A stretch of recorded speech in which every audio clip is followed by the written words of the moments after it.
तो कैसे हो सभी चंगू मंगू चमनप्राश जैसे प्यारे बच्चों। आज इस लेक्चर में हम लोग श्रोडिंगर भाई साहब के बारे में बात करेंगे, लेकिन उस पे छलांग मारने से पहले बोहर की लिमिटेशंस भी तो समझनी पड़ेंगी। बच्चों, मैंने क्या बोला था लास्ट लेक्चर में कि हमारे पास डी ब्रॉगली, हाइजेनबर्ग जैसे महान साइंटिस्ट आए थे जिन्होंने इलेक्ट्रॉन के वेव नेचर पे बात करी थी, राइट। तो इसी के साथ साथ अब हमारे पास एटम का नया मॉडल आने वाला है जिसको बोलेंगे quantum mechanical model of atom, जिसके बारे में हम आने वाले लेक्चर में जरूर बात करेंगे। बट आज के इस लेक्चर की सबसे पहले शुरुआत करेंगे बोहर की लिमिटेशंस की। बच्चों, इससे पहले जो भी हमने मॉडल्स पढ़े वो इलेक्ट्रॉन के पार्टिकल नेचर पे बेस्ड थे। ये मैंने हर लेक्चर में बार बार दोहराया है, राइट। तो सबसे पहले इसी की आज अंतिम संस्कार सा कर देते हैं थोड़ा सा।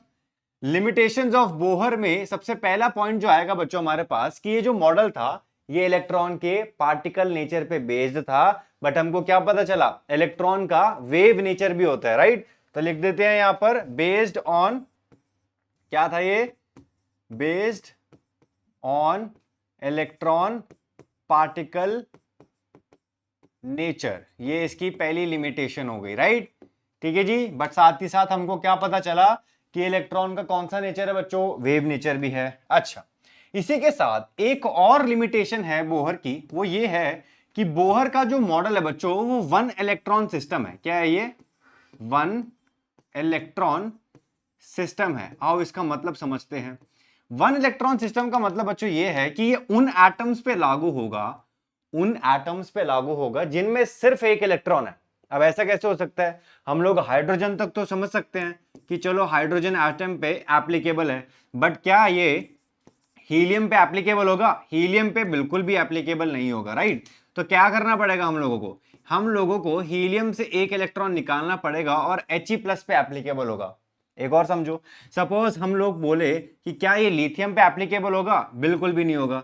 तो ये किस पे एप्लीकेबल होगा? ये एप्लीकेबल होगा लिथियम 2+ पे, क्योंकि लिथियम 2+ में 2 इलेक्ट्रॉन निकालने के बाद बचेगा एक इलेक्ट्रॉन। अब ऐसे करते करते करते करते हमारे पास तो बहुत सारे इलेक्ट्रॉन्स निकालने को हो जाएंगे, इतना टाइम थोड़ी है। तो हमारे पास बोहर की सेकंड लिमिटेशन यही कहती है कि बोहर का मॉडल वन इलेक्ट्रॉन सिस्टम है, सिर्फ उन्हीं एटम्स पे अप्लाई होगा जिनमें एक इलेक्ट्रॉन है, नहीं है तो निकालो, उनमें सिर्फ एक इलेक्ट्रॉन छोड़ो और उन एटम पर बोहर मॉडल लगा दो। क्लियर हो गया? वेरी गुड जी। बच्चों, इसी के साथ बोहर ने और क्या बात करी, बोहर के अकॉर्डिंग हम लोग क्या कैलकुलेट कर सकते हैं, we can calculate the position of electron. क्या कर सकते थे? Calculate position of electron. और इसी के साथ साथ हम और क्या कैलकुलेट कर सकते थे, calculate velocity of electron. Calculate velocity of electron. पर क्या आप लोगों को याद है, अगर लास्ट लेक्चर देखा है उसमें हमने क्या बात करी थी, हाइजेनबर्ग नाम का जो प्राणी था उसने बोला था कि हम एक ही समय पे पोजीशन और वेलोसिटी कैलकुलेट नहीं कर सकते, पर इस भाई साहब के अकॉर्डिंग तो पोजीशन और वेलोसिटी भी कैलकुलेट कर सकते हैं। क्लियर हो रहा है? तो हमारे पास ये एक और पॉइंट आता है बोहर की लिमिटेशन में। वेरी गुड बच्चों, क्लियर हो रहा है? आगे बढ़े, लास्ट टॉपिक पे बढ़ते हैं। बच्चों, हम आप लोगों को याद होगा कि हम लोगों ने बोहर में स्पेक्ट्रम पढ़ा था, hydrogen spectrum, atomic spectrum, right, Lyman Balmer Paschen series वगैरह। अब बोहर का मॉडल के अकॉर्डिंग हमने स्पेक्ट्रम तो पढ़ा, बट ये स्पेक्ट्रम कुछ हद तक एक्सप्लेन नहीं कर पाया। किसकी प्रेजेंस में नहीं कर पाया था? इलेक्ट्रिक और मैग्नेटिक फील्ड की प्रेजेंस में स्पेक्ट्रम एक्सप्लेन नहीं कर पाया था बोहर, राइट। तो ये भी एक और लिमिटेशन में आती है और उसको नोट डाउन करते हैं। ठीक है जी। क्या है हमारे पास? Could not explain could not explain spectrum in presence of electric field।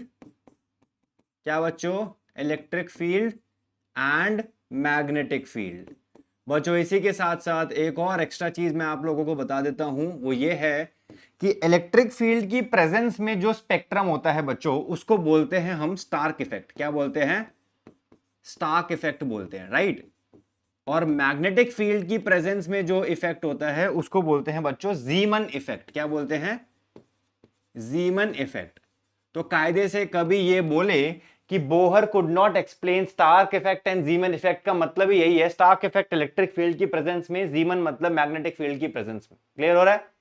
Very good जी। ठीक है, तो हम लोगों को अब बोहर को टाटा बाय बाय बोलना पड़ेगा। बच्चों एक और चीज बता देता हूं, ये है कि Bohr model one of the most finest model of atom था, ये आज भी कामयाब है, बट कंडीशन वही है कि हमारे एटम में इलेक्ट्रॉन कितना होना चाहिए, एक होना चाहिए, राइट। और कहीं ना कहीं पार्टिकल नेचर पे बेस्ड है, कुछ हद तक वेव नेचर एक्सप्लेन नहीं कर पाता, बट हम फिर भी अप्लाई कर लेते हैं इसको। क्लियर हो रहा है? कुल मिला के ये कुछ लिमिटेशंस है जिनको याद करना है, फिर हम नेक्स्ट टॉपिक की तरफ बढ़ते हैं। क्लियर? चलिए पॉज कीजिए, नोट डाउन कीजिए, अच्छे से पढ़ाई कीजिए, मन लगा के कीजिए, कुछ समझ में नहीं आता कमेंट सेक्शन में अपने डाउट्स डाल दीजिए। ठीक है, क्लियर है? आगे बढ़े, चलिए जी आगे बढ़ते हैं। डिंग डिंग डिंग डिंग करके अपना श्रोडिंगर भाई साहब को पढ़ते हैं। सर ये क्या दिखा दिया, इतनी गंदी सी इक्वेशन, नींद आ जाएगी इसको देख के। देखो पेपर में ये नहीं आने वाली है, बट मेरा काम है आप लोगों को इस इक्वेशन को समझाना।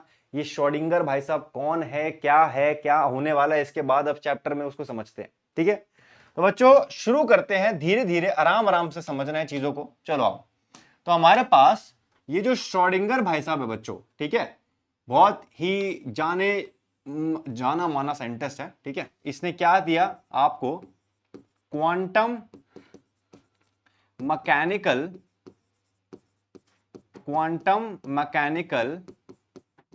मॉडल ऑफ एटम दिया था। ठीक है, जिसको हम नेक्स्ट लेक्चर में ऑफ कोर्स कवर करेंगे। तो श्रोडिंगर ने एक नया मॉडल दिया, quantum mechanical model of atom. बच्चों ये जो quantum mechanical model of atom है, ये किस पे बेस्ड है? इलेक्ट्रॉन के वेव नेचर पे बेस्ड है। क्या है? इलेक्ट्रॉन के किस पे बेस्ड है? वेव नेचर पे बेस्ड है। इलेक्ट्रॉन के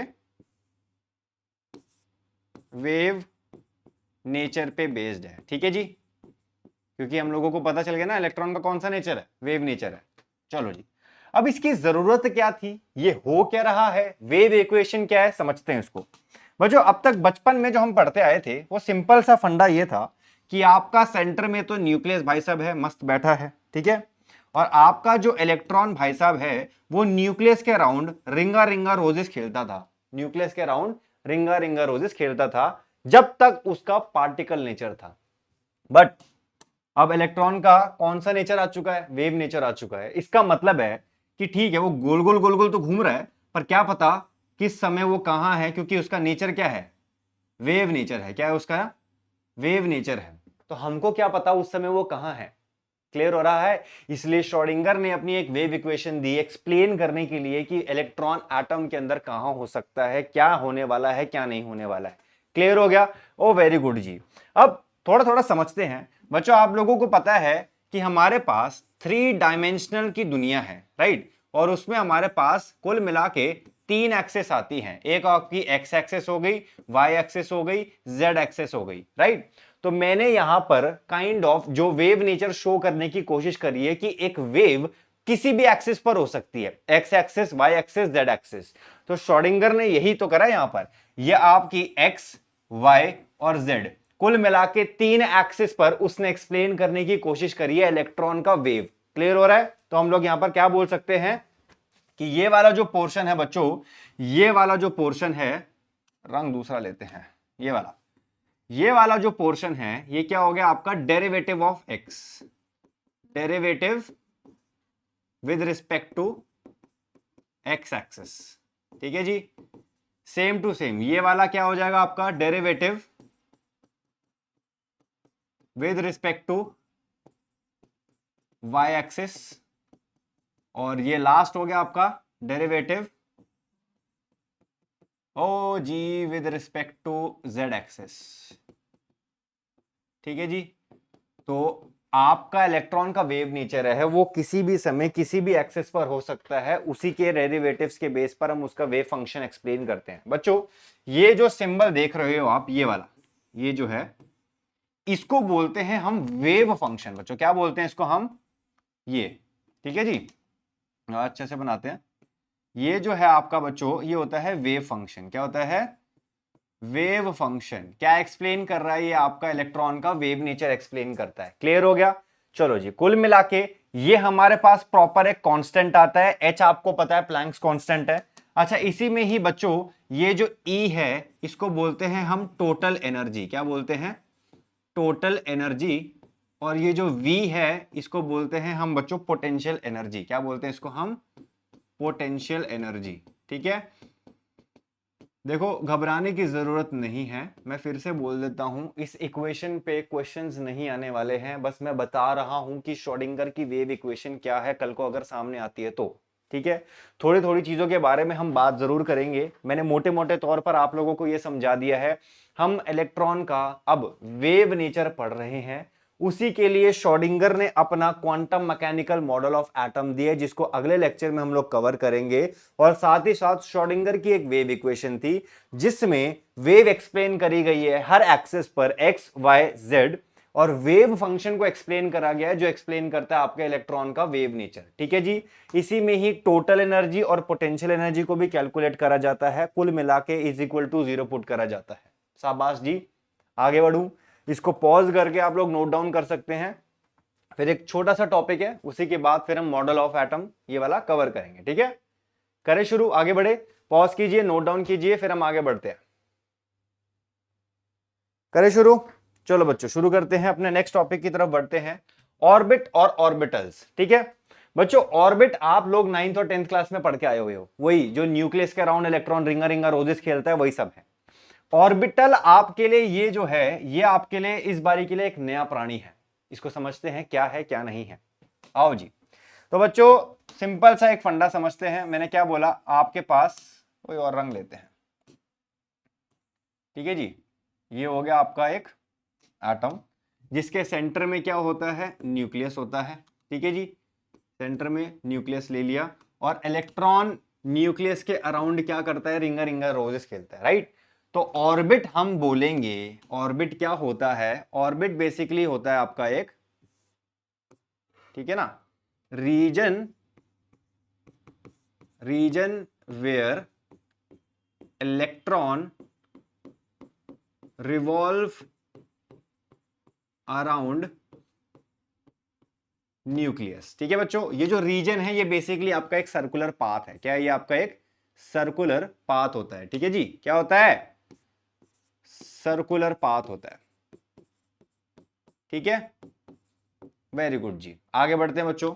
नेक्स्ट, ये जो ऑर्बिट है जो बचपन से पढ़ते आ रहे हो, ये किस पे बेस्ड है? Based on particle nature of electron, based on particle nature of electron जो पढ़ते आ रहे थे। इसी के साथ साथ ऑर्बिट जो है बेस्ड ऑन बच्चों थॉमसन भाई साहब हमने पढ़ा था, याद हो तो, रुदरफोर्ड भाई साहब पढ़ा था हमने, याद हो तो, एंड साथ ही साथ एक और कौन था जाना माना? Bohr model of atom. ठीक है, तो यही पुराने जो क्रम है उन्हीं को ही फॉलो करता आ रहा है। ठीक है, और एक और चीज, जो ऑर्बिट होता है बच्चों, उसका शेप क्या होती है? ऑर्बिट की शेप जो होती है वो होती है सर्कुलर। क्या होती है? सर्कुलर। ठीक है, बड़ा ही सिंपल था, न्यूक्लियस के अराउंड जहां पर इलेक्ट्रॉन गोल गोल गोल गोल घूम रहा है उसी को ही ऑर्बिट बोलते हैं। क्लियर हो गया? वेरी गुड जी, तो पार्टिकल नेचर को फॉलो करता है, उसके अलावा जो जो पुराने मॉडल्स हैं उन्हीं को फॉलो करता है, और सर्कुलर इसकी शेप होती है। अब बच्चों आते हैं ऑर्बिटल पे। अब मैंने आप लोगों को समझाया था कि ठीक है, ये आपका सेंटर में न्यूक्लियस हो गया, ये इलेक्ट्रॉन है और ये इसके अराउंड घूम रहा है, बट इलेक्ट्रॉन का वेव नेचर है वो किस समय कब कहां है हमको क्या पता? घूम तो रहा है पर किस समय कब कहां है वो हमको नहीं पता। तो ऑर्बिटल्स की यहां पर बात करी गई। ऑर्बिटल्स बच्चों वो एक रीजन होते हैं जहां पर इलेक्ट्रॉन पाया जा सकता है। ऐसे समझो कि मेरे पास ये क्या है? एक एटम है, सेंटर में अपन लोगों ने न्यूक्लियस ले लिया। ठीक है, इलेक्ट्रॉन पहले इसी पाथ पर पाया जा रहा था, इसी पाथ पर ही पाया जा रहा था, बट क्या पता वो यहां है, क्या पता वो यहां है, क्या पता यहां है, क्या पता यहां है, क्या पता यहां है, क्या पता यहां है, हमको क्या पता वेव नेचर के अकॉर्डिंग वो कहां है। तो क्या मैं ये एक रीजन जो है इस हिस्से को बोल सकता हूं कि देखो यहां पर इलेक्ट्रॉन पाया जा सकता है, यहां पर इलेक्ट्रॉन पाया जा सकता है। क्लियर हो गया? हमको नहीं पता वेव नेचर के अकॉर्डिंग कहां है कहां नहीं है, बट हम एक रीजन जरूर देख सकते हैं कि शायद यहां पर हो। तो इसीलिए ऑर्बिटल क्या होने वाला है बच्चों, ऑर्बिटल होता है आपका वो रीजन, प्लीज ये डेफिनेशन इंपॉर्टेंट है, इसको नोट डाउन कर लेना, नोट्स बनाते रहना साथ साथ, ठीक है। तो ऑर्बिटल हो गया आपके पास क्या, region where probability of finding electron, भाई साहब क्या, electron is maximum region where probability of finding electron is maximum. देखो हम पोजीशन फाइंड नहीं कर सकते, हम क्या करते हैं, हम अनुमान लगा सकते हैं कि शायद यहां पर है, क्लियर है, उसी को हम बोलते हैं ऑर्बिटल, ठीक है बच्चों। अच्छा, ऑर्बिटल्स याद हो तो ऑर्बिटल्स ये बेस्ड होते हैं इलेक्ट्रॉन के वेव नेचर पे, based on wave nature of electron. बच्चों किसको फॉलो करता है ये, फॉलो डी ब्रॉगली भाई साहब को, जो हमने लास्ट लेक्चर में कवर किया, हाइजेनबर्ग भाई साहब को, जो भी हमने लास्ट लेक्चर में कवर करा, एंड साथ ही साथ अभी कौन पढ़ा हम लोगों ने, श्रोडिंगर भाई साहब पढ़े थे, राइट, श्रोडिंगर मॉडल्स को, ठीक है जी। अच्छा, अब ऑर्बिटल्स की शेप की बात करते हैं, तो कुल मिला के मैं बस यही बोलना चाहता हूं कि इनकी शेप मिनी होती है, क्या होती है, मिनी होती है, ठीक है। Circular, dumbbell, double dumbbell, leaf like structure, ये सब अभी हम नेक्स्ट लेक्चर में बात करने वाले हैं। तो कुल मिला के ऑर्बिट सर्कुलर होता है, इनकी बहुत सारी होती है। अब मैं सिंपल सा एक चीज बोलना चाहता हूं आप लोगों को, थोड़ा सा समझते हैं कंसेप्ट को, समझो बच्चों, आप लोगों ने अमेजॉन भाई साहब से कुछ ऑर्डर करा, अमेजॉन, फ्लिपकार्ट, ऑनलाइन कहीं से भी कुछ आपने ऑर्डर करा, ठीक है। अब जैसे अगर मैं कहीं ऑर्डर करने जा रहा हूं तो मुझे अपना एड्रेस डालना पड़ेगा, राइट। तो एड्रेस में मैं क्या डालूंगा कि सबसे पहले मैं इंडिया में रहता हूं, कहां रहता हूं बच्चों, मैं इंडिया में रहता हूं। अब इंडिया में कहां रहता हूं, तो मैं इंडिया के अंदर जाऊंगा, और इंडिया के अंदर मैं बताऊंगा कि इंडिया में मैं दिल्ली में रहता हूं, कहां रहता हूं मैं, दिल्ली में रहता हूं, ठीक है। चलो दिल्ली के अंदर आते हैं, तो दिल्ली के अंदर अब मैं क्या बोलने वाला हूं कि शायद मैं दिल्ली में अशोक विहार में रहता हूं, क्लियर है। तो पिन पॉइंट करके मैं क्या कर रहा हूं, पिन पॉइंट करके मैं अमेजॉन वालों को एक पॉइंट पर मैं अपने एड्रेस पर लेकर आऊंगा कि देखो मेरा एड्रेस यहां है, इंडिया में, दिल्ली में, अशोक विहार में, यहां रहता हूं मैं, क्लियर है। अब यही सेम टू सेम चीज बच्चों एटम्स में भी होती है। एटम्स में सबसे पहले जो होता है वो क्या होता है आपका, ऑर्बिट होता है बच्चों। ऑर्बिट के अंदर होता है ऑर्बिटल, क्या होता है, ऑर्बिटल। और ऑर्बिटल के जो अंदर होता है उसको बोलते हैं बच्चों सब ऑर्बिटल। इसकी बात करेंगे अभी, ये नहीं है बट मैं वैसे समझा रहा हूं, क्लियर हो रहा है क्या बोलना चाह रहा हूं मैं। यानी इंडिया के अंदर, दिल्ली के अंदर अशोक विहार, वैसे ही एटम्स के लिए ऑर्बिट के अंदर ऑर्बिटल, के अंदर सब ऑर्बिटल। तो कुल मिला के मैंने ये बोला कि ये जो ऑर्बिटल है ये ऑर्बिट के अंदर आता है, ऑर्बिटल जो है वो ऑर्बिट के अंदर आता है, क्लियर हो गया। तो आप घबराने की जरूरत नहीं है, ऑर्बिट आप लोगों के लिए वही है, वो न्यूक्लियस के अराउंड घूम रहा है आपका इलेक्ट्रॉन। अब ऑर्बिटल जो है वो ऑर्बिट के अंदर ही है, कि वहां पर इलेक्ट्रॉन कहां पाया जा सकता है, क्लियर हो गया। चलो जी, इसको कृपया करके नोट डाउन कर लीजिए, ठीक है जी, पॉज कीजिए, नोट डाउन कीजिए, ठीक है बच्चों। तो आज के इस लेक्चर में हम लोगों ने क्या बातें करी हैं, हमने बोहर भाई साहब को टाटा बाय बाय बोल दिया, लिमिटेशंस आप लोगों को याद रखनी है, कहां पर उसकी कमियां रह गई थी, ठीक है। इसी के साथ हमने हाइजेनबर्ग, डी ब्रॉगली के बाद आज श्रोडिंगर भाई साहब की बात करी। तो श्रोडिंगर भाई साहब के लिए हमने बात करी उसकी वेव इक्वेशन की और quantum mechanical model of atom की। इसी के साथ ऑर्बिट और ऑर्बिटल के बारे में हमने इंट्रोडक्शन ले लिया है। नेक्स्ट लेक्चर में बच्चों इसी ऑर्बिटल्स को हम आगे कंटिन्यू करेंगे कि कितने टाइप्स ऑफ ऑर्बिटल्स होते हैं, ये जो मैंने यहां पर शेप्स लिखा है कितने टाइप्स की शेप्स होती हैं, क्या होता है क्वांटम नंबर्स, क्या है इलेक्ट्रॉन, कहां पर पाया जाने वाला है, सब कुछ आराम से बात करी जाएगी। बस आप लोगों को बने रहना है, जितना हो सके इस वीडियो को शेयर करो, मन लगा के पढ़ाई करो, और मिलते हैं अब आप सभी के साथ नेक्स्ट लेक्चर में। तब तक के लिए अलविदा, अपना ध्यान रखिए, अपने घर वालों का ध्यान रखिए, मिलते हैं नेक्स्ट लेक्चर में।